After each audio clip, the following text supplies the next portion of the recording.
¿Cómo les va? Muy buenos días. Bienvenidos a una nueva entrevista 930 aquí en Radio Monte Carlo. Hoy vamos a conversar con Nicolás Albertoni. Quizás algunos de ustedes ya lo tengan, pero Nicolás Albertoni es un uruguayo que reside en los Estados Unidos, magíster, licenciado en negocios internacionales e integración, alguien que sabe mucho de política internacional y de política comercial. Y está presentando un libro que se llama Uruguay como solución, su inserción internacional cuando lo importante se transforma en urgente. ¿Cómo le va? Buenos días, gracias por venir. Buen día, Nico, un gusto saludarte. Bueno, anda por los pagos. Así es, visitando también la familia, uno aprovecha estos tiempos. Y después el lanzamiento que hice esta noche en la Universidad Católica del Uruguay, a las 19 horas. Así que bueno, será un espacio bueno para comenzar sobre el libro, pero también sobre un tema inevitablemente de actualidad, ¿no? Es decir, todo lo que está pasando con la Unión Europea, por estas horas en la cumbre del Mercosur. En fin, y yo creo que inevitablemente la inserción, obviamente que no está entre los dos primeros temas, pero seguro entre el tercero y cuarto, que siempre está en debate. Y acá tenemos un tema que es interesante. ¿Cómo hacer o cómo...? Yo esto lo consulto muchas veces con las personas que tienen avanzados estudios y que de alguna manera uno les puede exigir más.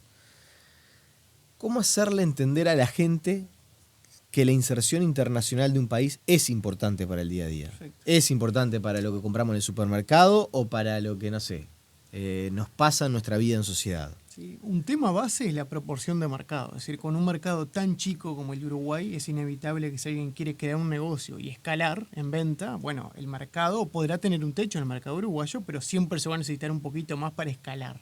Después, del punto de vista del ingreso de productos, si tenemos aranceles bajos, las computadoras van a costar más barato, es decir, porque parte de lo que pagamos en computadoras y autos es arancel, es un impuesto de entrada. Entonces, si un país se abre al mundo, y por abrirse al mundo entiendo bajar aranceles, justamente para que otro país me deje acceder mejor a su mercado, pero también nosotros bajar los aranceles, y eso lo notará a veces doña María, que le contará a un sobrino de que en Chile cuesta más barato comprar una laptop que acá, ¿no? Entonces, pero alguien le puede decir, bueno, pero si yo me abro mucho...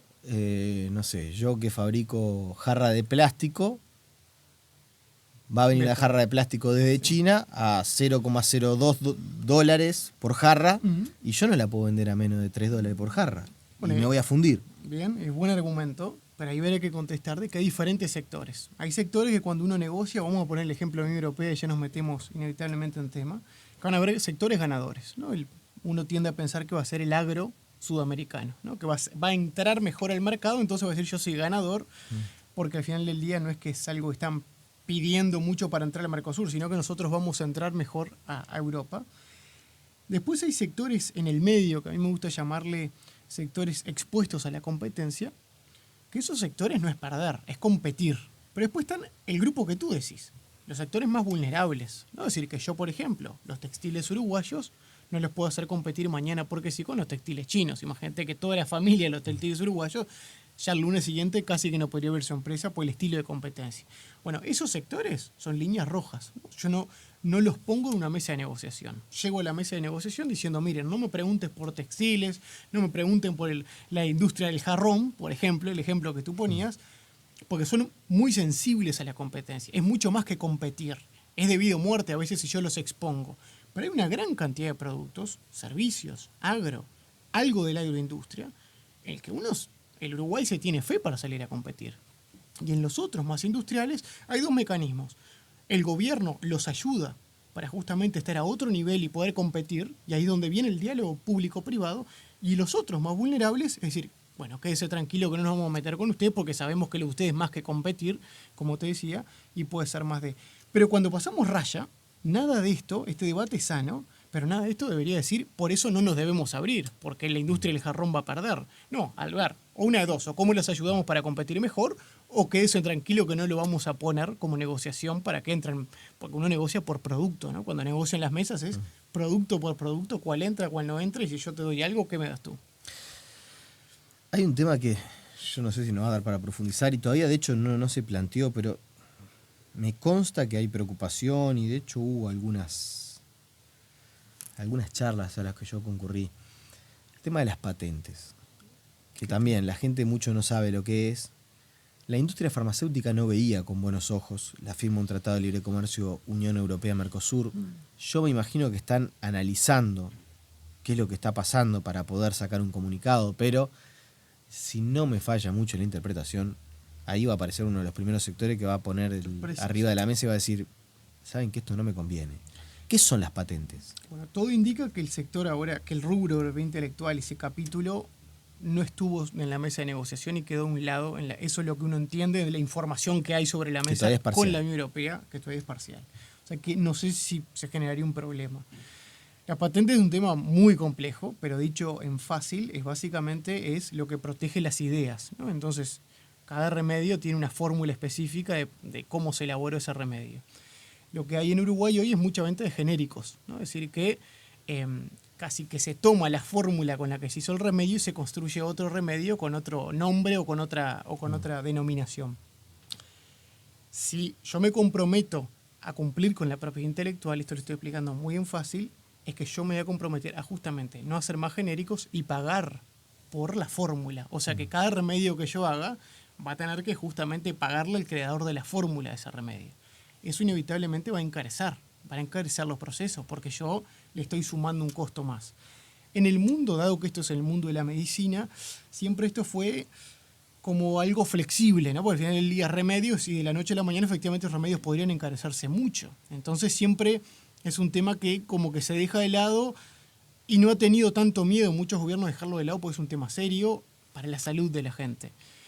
Pero el mundo tiende a ir hacia pagar la propiedad intelectual, ¿no? Porque es inevitable que si uno quiere participar internacionalmente de eso, no solo pagando a quienes lo crean, sino siendo el creador mañana. Porque si uno se mete en ese juego, diría la teoría, dinamiza la innovación y la propiedad intelectual para que seamos nosotros los creadores. Y un día se te puede caer la idea.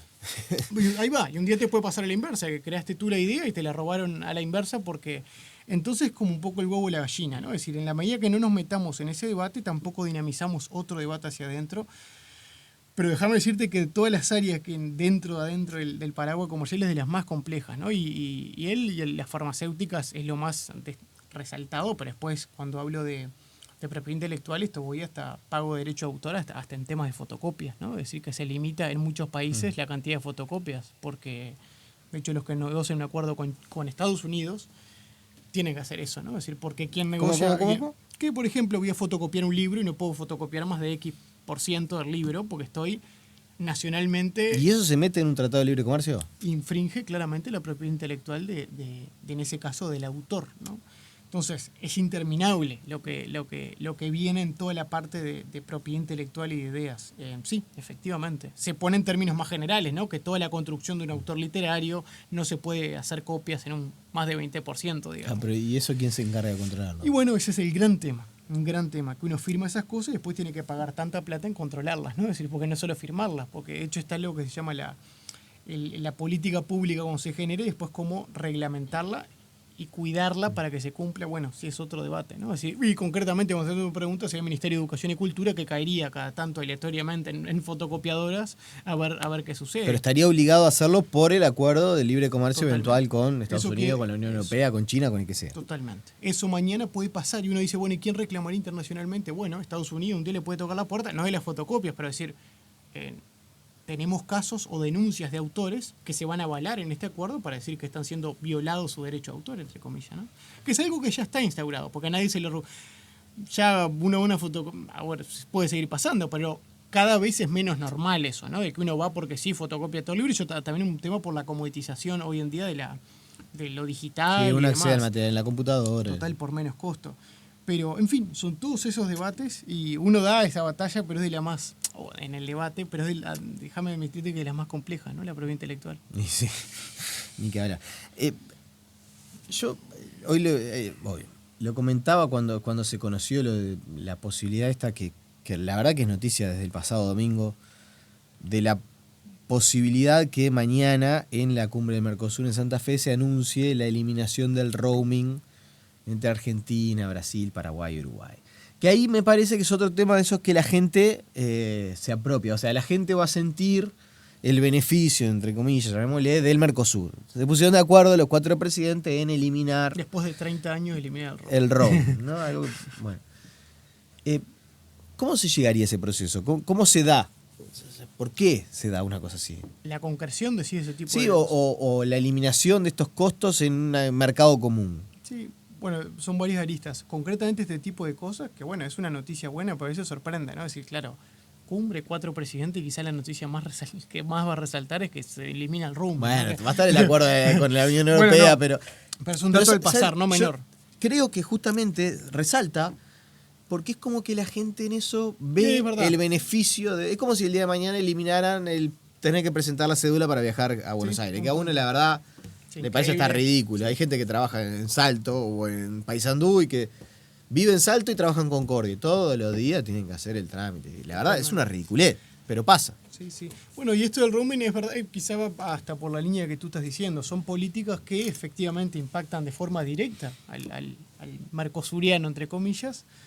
Y bueno, la aplicación de esto va a ser, no sé si va por ahí, pero la aplicabilidad van a ser, obviamente, todas las empresas de telecomunicaciones que están coordinando esto y vieron una oportunidad clara. De hecho, hasta sorprende que no se haya hecho antes. Digo, con total lealtad, porque es un tema que podría ser de debate fácil, quiero decir, cuando son 4 países muy cercanos. Pero otro tema que va a estar en la agenda es la Unión Europea, ¿no? Que es decir, que vamos a ver cómo se va a debatir. Yo creo que van a ser las primeras señales, porque esto recién empieza, la conclusión técnica es lo que vimos hasta ahora. Esto pasa ahora a traducción legal, que se le llama un peinado legal, y después vamos a ver seguramente una instancia de firma, la típica firma, ¿no? De los presidentes y eso. Y después a debate parlamentario, ¿no? Que eso va a ser tanto como los parlamentarios quieran debatir. Es importante, porque esto sí es seguro, dentro de lo que hay de dudas, que todo lo que es comercial del acuerdo en Europa no tiene que pasar por cada uno de los parlamentos, sino lo va a resolver el Parlamento Europeo. No es menor que un actor tan importante como Francia, quizá no esté dispuesto a levantar la mano, pero en general las mayorías ahí son más grandes. Ahí me ¿no? parece que Merkel fue para adelante, ¿no? Merkel se impuso como la verdadera locomotora de De la que se Unión logre. Europea que es. Y Sí, y eso es el capítulo comercial. Y en Uruguay, en el lado de Mercosur sí tiene que pasar por cada uno de los parlamentos. Y algo interesante, que esto sí está a confirmar, ahora paso a decir algo, hasta lo que dije, seguro, ¿no? Es decir, que para que se ratifique tiene que pasar por los parlamentos.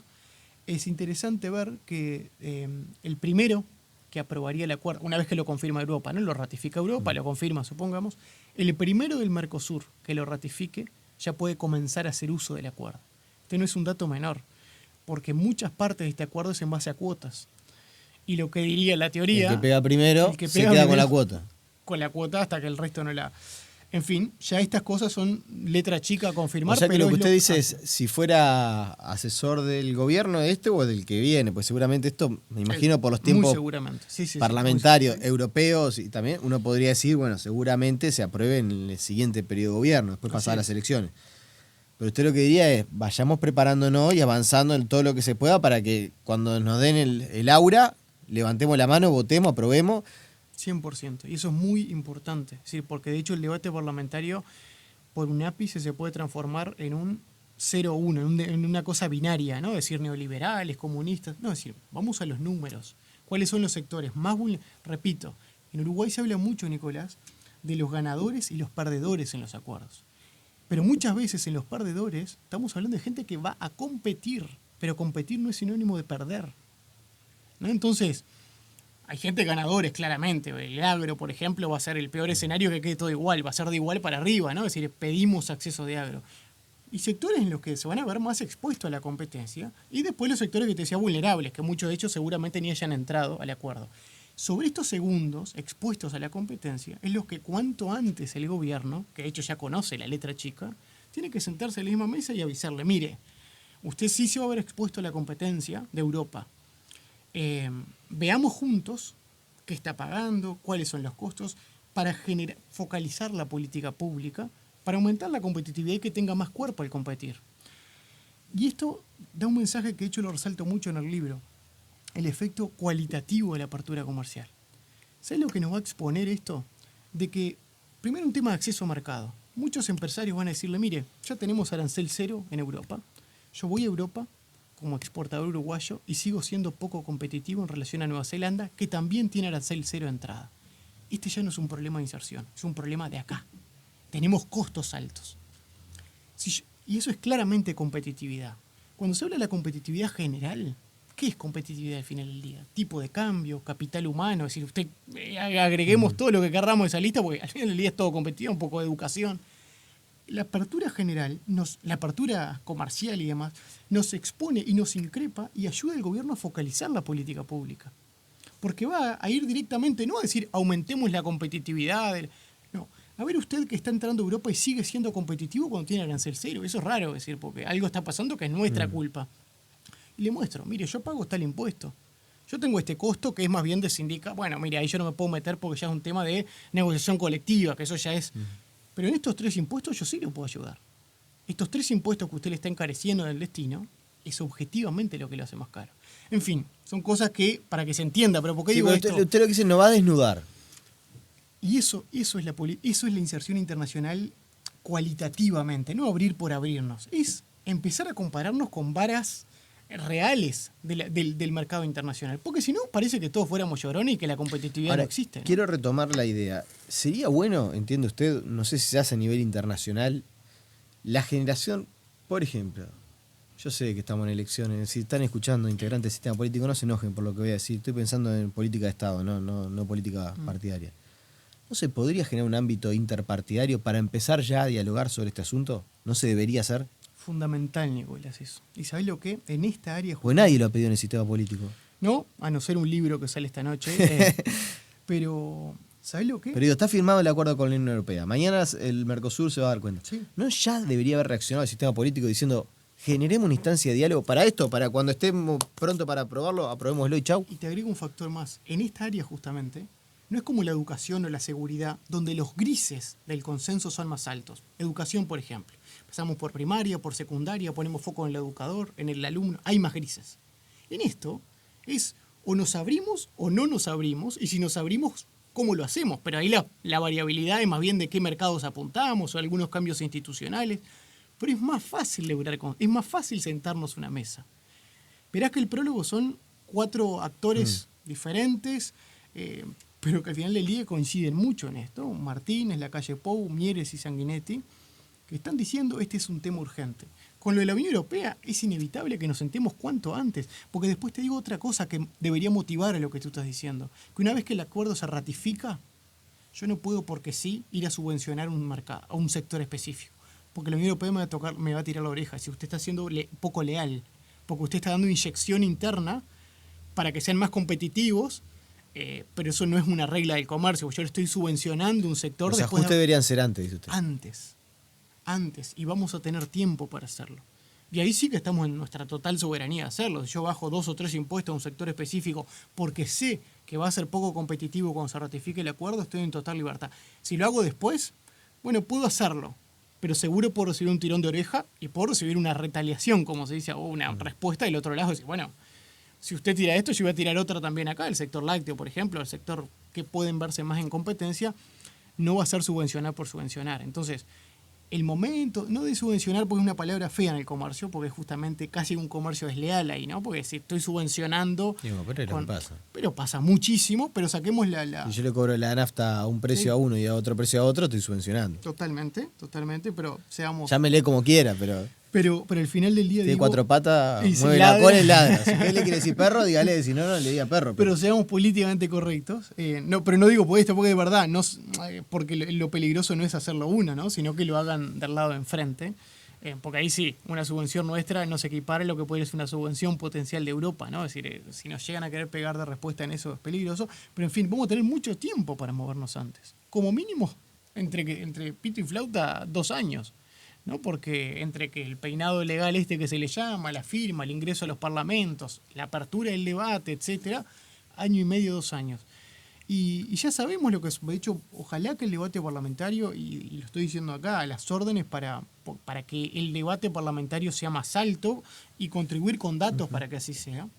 Desde el CED acabamos de crear el Centro de Estudios para el Desarrollo, el Observatorio de Inserción Internacional, en el que estamos trabajando estos datos. Tú recordarás el índice de vulnerabilidad comercial, también, que es algo que tratamos de poner en agenda, para ver cuánto de nuestras exportaciones están entrando, pero sin acuerdos comerciales, o por la vulnerabilidad justamente.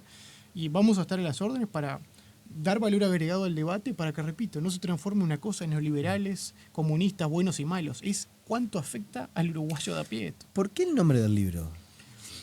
El nombre del libro nace de un libro histórico. Que Uruguay como solución. Hay un libro de Metol Ferrer de los 60. Metol Ferrer es uno de los intelectuales del siglo XX más brillantes que ha tenido el Uruguay y sigue, no está entre nosotros, pero sigue teniendo obviamente mucha vigencia. Y él tenía un libro que llamaba El Uruguay como problema. Fue un libro histórico, marcó una época y problematizaba el Uruguay, ¿no? Más desde el punto de vista científico, si se quiere. Pongo el Uruguay enfrente y lo problematizo con hipótesis y demás. Y yo jugando con eso, y no pretendo dar una respuesta generacional ni ahí a un intelectual de esa talla, es más bien decir, bueno, veamos al Uruguay como solución. Y esto se inspira en el libro también anterior, que era Instrucciones para inventar la rueda, que tiene los países que progresan y cómo aplicarlo a Uruguay. Yo hice medio centenar de entrevistas en Corea del Sur, Nueva Zelanda y en Finlandia. ¿Saben? Cuando los entrevistaba a sindicalistas, empresarios de estos países, desgrabando las entrevistas, cosa que vos sabés de bastante, notaba que había un patrón persistente en las respuestas de ellos, que cuando hablaban de los problemas que tenían como país, hablaban en la primera persona del plural, nosotros. Cuando desgrabé las de nuestro lado, que había hecho casi 20 y tantas entrevistas, a iguales perfiles, después de la primera persona del plural, aparecía la tercera, ellos. Nosotros y ellos, nosotros y ellos.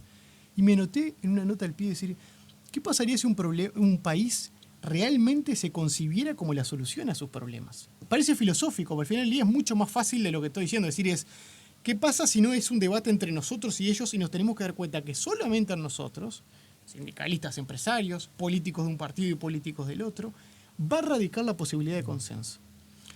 Parece grandilocuente, pero cuando lo pasé a la práctica, me di cuenta de en todo lo que coincidimos con este tema. Yo lo tomo como un puntapié para el análisis, una excusa, que es la inserción internacional, a hablar de algo más grande, que es el desarrollo de consensos. El Uruguay como solución se basa en eso, y después lo importante y lo urgente. El tiempo tiene un protagonismo bien importante. En la anterior de la rueda, loco, pasé 2 meses estudiando sobre la rueda, y ahora me metí con el valor del tiempo en la política pública. Y Nico, y hay temas que son importantes. Yo temas que puedo debatir contigo y puedo decir estoy a favor o en contra. Pero cuando yo detecto y doy argumentos de por qué creo que esto es un problema, no tiene sentido decir que uno está a favor o en contra de un problema. Tengo que hablar en base a soluciones. Y eso es de un punto de vista de la filosofía, si se quiere llamar, bien interesante. Sobre los temas se debate, se puede estar a favor o en contra. Sobre los problemas, poco sentido tiene estar a favor o en contra. Es los ato a soluciones. Y ahí sí puedo estar a favor o en contra. Pero tienen que estar atados a soluciones. Y por años esto fue un tema. Y ya brevemente, porque estamos cerrando. ¿Cuál es el problema que usted identifica en esto? Sobre todo en el tema de la inserción. Doy 2 elementos, pero te digo uno, por ejemplo, el institucional. Uno te dije que es más cualitativo, lo de que a veces concebimos perder como competir, ¿no? Es decir, que yo creo que es un tema cualitativo pero interesante a poner en agenda. El segundo es institucional. Es decir, hoy en Uruguay, pocos países de la talla de Uruguay, en el sentido de que dependen tanto del comercio, se dan el lujo de tener una cancillería que el lunes te habla de una resolución judicial en Italia, y el viernes te tiene que estar hablando de la letra chica de un acuerdo con la Unión Europea. La diversidad temática que existe en la Cancillería hace que el brazo comercial y el músculo comercial sea inevitablemente bajo. Usted haría un Ministerio de Comercio Exterior. Sería el caso ideal, un Ministerio de Comercio que el mundo va hacia allá. Pero hoy hablar del nuevo Ministerio de Uruguay es mala palabra, ¿no? Por gasto público y demás. Chile hace 2 semanas acaba de confirmar con la modernización de la Cancillería canciller, vicecanciller, esta lógica la conocemos, y un viceministerio de comercio. Y alguien puede seguir la carrera de negociación comercial en acá paralelo. Está el Instituto Uruguay 21 que sería ideal, podría pero claramente darle un poquito más de proteína y quizás podría asumir ese rol. Es un excelente ejemplo, pero hoy estrictamente institucionalmente no negocia Uruguay 21, negocia parte de la Cancillería y son diplomáticos de carrera, muchos de ellos brillantes, pero también no tienen todo un bagaje de negociación comercial que yo creo que si existe una columna de eso, generaría un bagaje y un músculo de negociación comercial más importante. Y lo último, no es necesario hacer la carrera diplomática. Unos pueden ser la carrera diplomática y representar a la República en el exterior, vaya si es un valor importante. Y otros, como hace Chile y otros países, siguen la diplomacia comercial, ¿no? Es decir, que bueno, y cuando no hay acuerdos para negociar o algo, pueden ir como directores comerciales a las embajadas del mundo. esa lógica moderna institucional, que en lo que te estoy diciendo no sería un peso más para el Estado, es de redistribuir algunas cosas. De hecho, hoy hay una pata comercial en el Ministerio de Economía, otra en Cancillería, otra también en Industria. Bueno, centralicemos para justamente hacer una política comercial más proactiva y dinámica. Nicolás Albertoni, le agradecemos su presencia y bueno, cada vez que esté por acá por Uruguay lo vamos a convocar, ya sabe que dialogamos siempre largo y tendido, así que nada, por cuestiones laborales no nos vamos a poder acompañar esta noche, pero el mejor de los éxitos y bueno, un material que si a usted le interesa este tema me parece que va a estar bueno para hacer de consulta. Yo lo empecé a pispear, tengo atrasado un par de libros y no mucho tiempo, pero le voy a pegar Cuando lo termine le voy a hincar el diente meses. En cualquier momento. Muchas gracias por el espacio, Nicolás. Con usted nos reencontramos mañana en una nueva entrevista 930. Que pasen bien, chau chau.